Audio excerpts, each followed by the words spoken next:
This is Rockslapping Champions. Player 1, playing Zagara. We have Sistask. And player 2, playing Abathur. We have Kinsey. So let's have a look at the masteries while we get set up. Zagara is a level 0 Ascension player. They are leveling sub-mastery over here, so no mastery allocations. And likewise for Abathur as well, no mastery allocations. They are both leveling at the sub-mastery level. So the prestiges that are being selected here is Abathur Essence Hoarder, which is the combat units can hold additional 25 biomass, and they have additional 50% chance to drop their biomass. Unfortunately, ultimate evolutions are not available. And usually when you're leveling, the ultimate evolutions aren't really that great, especially when you are sub-level 10, I think. 10 is when you get your symbiotes, something like that. So not having access to your ultimate evolutions is perfectly okay. Zagara has gone for the Scourge Queen.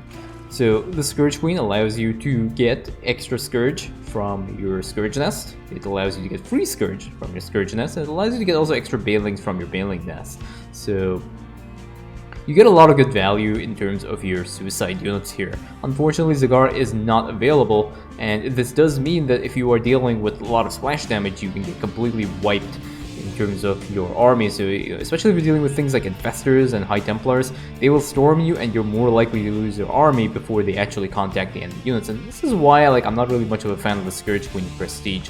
I have tried it, and I found that if you are dealing with a reasonable comp, you can get a little bit of mileage out of it, but more often than not, if Amon has any kind of splash damage, you're probably not going to be able to get the kind of value that you'll be expecting to get from it, because Frenzy does a lot of work for your army. So you can see that Abathur has already started to lure some of these units over, and Abathur will go and start to pick up some of the biomass on the ground.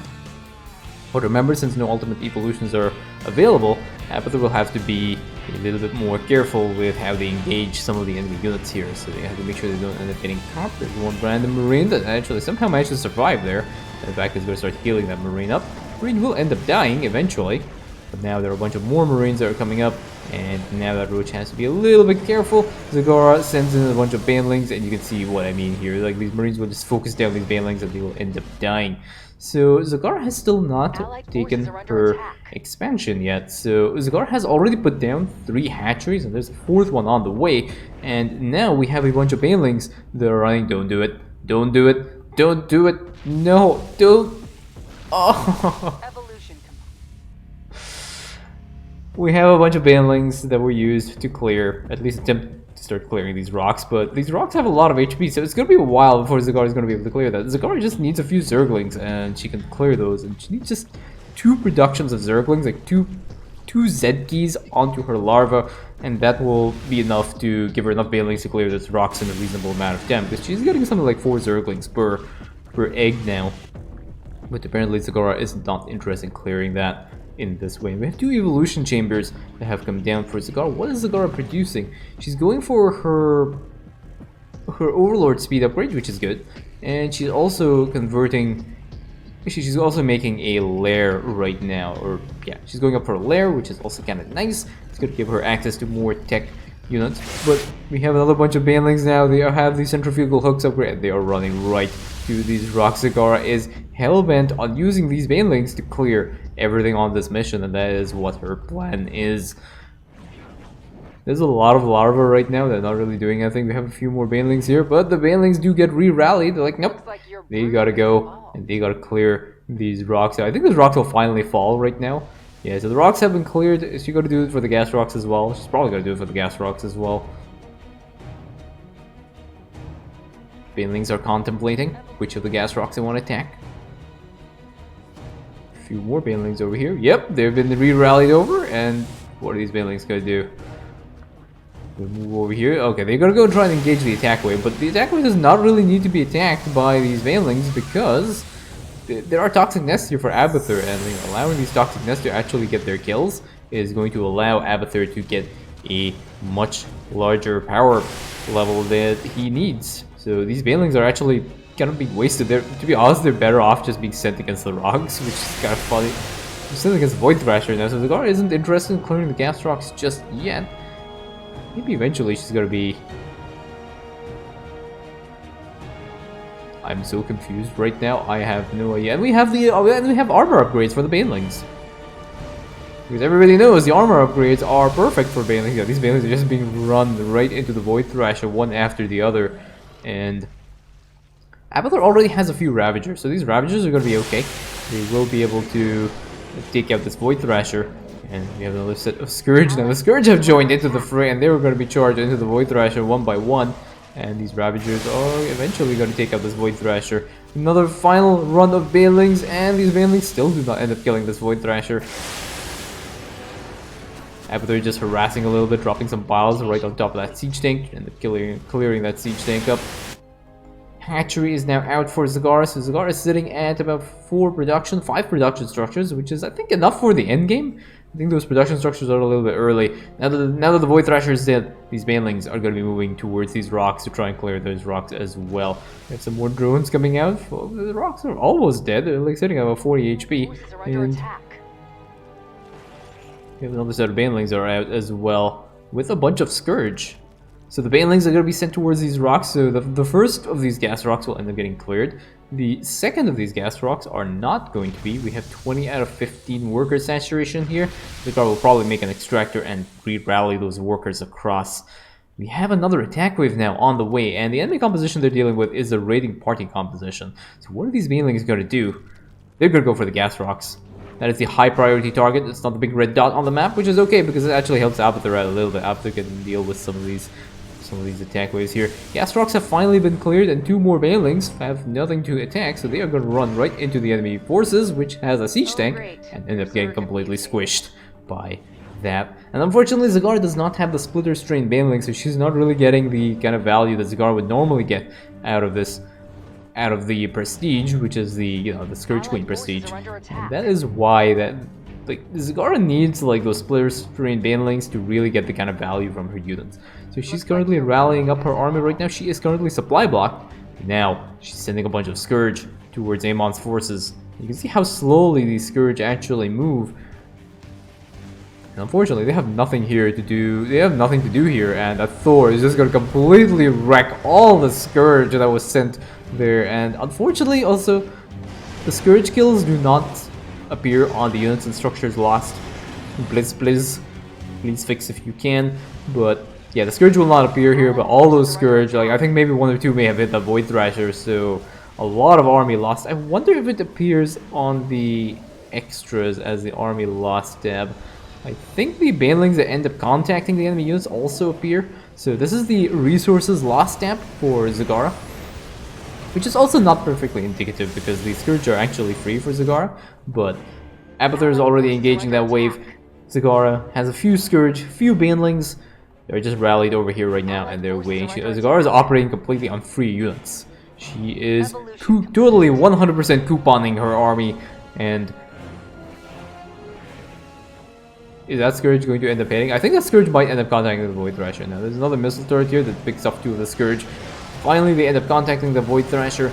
Abathur fighting his own battle, trying to handle the attack wave and keep Amon's forces at bay. And now we have another bunch of Banelings. So now the Banelings are going to be joining into the fray, and they're going to be attacking these Void Thrashers. So there's a secret missile on this Ravager. Unfortunately, the Ravager does end up getting killed off by the secret missile. These Banelings now are going to run right into the middle of the Void Thrasher splash damage. And I think a lot of those Banelings ended up, they have 40 Banelings have died so far. And those are 40 Banelings that have not gotten any value for Zagara. And that is counting the Banelings that were actually, that doesn't count the Banelings that were rallied to these gas rocks. Extractors have been taken. Still no workers on the extractors. And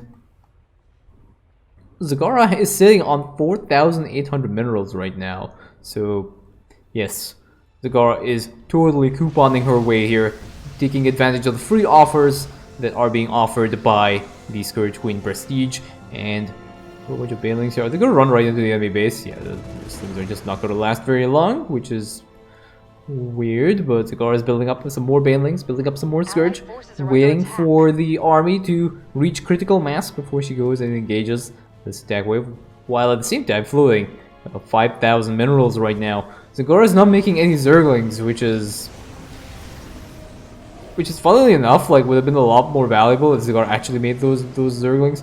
Decides to A-click into the missile turret and then the rest of the banelings get thrown into the Void Thrasher. I think the goal for the missile turret is to take out that missile turret, so that now she can send her army of Scourge. She is tactically selecting which army to move in, and now she's going to send her Scourge army. Oh, her banelings are also moving along the way, and this first Void Thrasher will end up getting hit by the Scourge because there's nothing here to stop the Scourge from attacking that. These banelings are also moving along the way, and Abathur has actually cleared out pretty much everything here, so that first Void Thrasher goes down by Zagara, and now the rest is left to Abathur to clear. So a few more Corrosive Biles here. There is an Irradiate on one of the Ravagers, and that Ravager ends up getting killed off. But if this isn't already clear, I'm just gonna state it just in case anyone's watching. This is not how you play Scourge Queen, and this is also what happens when Scourge Queen does not have Frenzy, because all those banelings were trying to fight up on units on the high ground, and all those units ended up killing off every single one of Zagara's Scourge and her banelings. And now that one siege tank is going to kill off by Abathur. But yes, this is not how you play Scourge Queen, if it isn't already crystal clear. Zagara has actually, look at how much Scourge is there now. There is one thing that's going to be kind of good, is like if Abathur does not manage to kill off the Archangel, the Scourge can kill off the Archangel instead. So lots of Corrosive Biles on this Void Thrasher, and the Void Thrasher ends up going down. Now the Scourge, somewhat confused as to what to do. Missile turrets are just killing off so many of the Scourge now. And now there is a spam attack damage here, and because the Archangel is not actually flying, all these Scourge get focused down by the Thors, and that is a lot of Scourge lost right now for Zagara. Zagara has thrown her entire army into a bunch of Thors and couldn't actually kill the Archangel because the Archangel wasn't in flight mode. So now Abathur is going to get ready. He's going to start attacking this, and there's going to be a huge number of Corrosive Biles right on top of the Archangel. Archangel gets picked off, and now Zagara is basically chilling in her base, slowly building up her army that she lost to a large number of Thors. I really wish I could show the Scourge loss, because that was a lot of Scourge that got killed off. I think she's pretty much already in the hundreds of Scourge that have died. 81 banelings have died without getting any kind of value for Zagara, and now she's building up some more Scourge, some more banelings. What is she going to do? Oh, she is going to go for a final push here. She is sitting at 72 supply of army, and her banelings and her Scourge are going to be moving here, and she's fighting on the high ground. Oh, nope, she decides to turn around after that siege tank shelled one of those queens. Oh, no, she's going to be going in. Siege tanks on the front, on the back line there are going to be doing so much damage, and all those banelings, they actually managed to deal a little bit of damage to the Thors and stuff, but those siege tanks are still standing strong at the very back line, and 117 banelings have died. Now these Scourge are just going to run right into the Void Thrasher, and that first Void Thrasher actually ends up dying. So I guess there was a little bit of value here for Zagara, but Zagara now has been reset back down to pretty much 0, and there's an attack wave on the way. And this attack wave will get slightly weakened by the toxicness of Abathur, but now the attack wave is going to be moving probably towards Abathur's base here. And I don't know if Abathur wants to actually try and engage this thing, but Zagara has other plans. She wants to push into this Void Thrasher, the final Void Thrasher base by herself solo, while Abathur goes to deal with the attack wave. But Abathur has to go. Abathur will lose his army if he's not paying attention, and because that attack wave is actually pretty massive. Scourge managed to get a little bit of value, but again, Thor is getting so much value from the splash damage that they have. They have anti-air splash damage. Random ghost here, harassing Abathur a little bit. Now Zagara has to reset and rebuild her army, and she's going to push now and do the final push into these Void Thrashers. Again, losing so many of those banelings. 117 banelings up right now. Abathur has weakened pretty much all of the splash damage here, but there's another siege tank on the back line here. Thor's just dealing some more damage to these banelings, and again, some more of the Scourge. I don't know how many actually. 143 banelings have died so far without getting their, without being able to hit their targets. And now Zagara sitting at around 67 supplies, so we have a few more things coming out here for Zagara. Sergeant Hammer's Fortress getting a little bit dangerously low, 900 HP, and now there's a final push of Scourge. That is so many Scourge for Zagara. Zagara is sitting at 11,000 minerals. A few more missile turrets aggroing some of these Scourge. One more. And that is all the Void Thrashers done. So much. 11,000 minerals flowed by Zagara. But those are all the Void Thrashers done. A little bit of salt from Kane. And that is GG.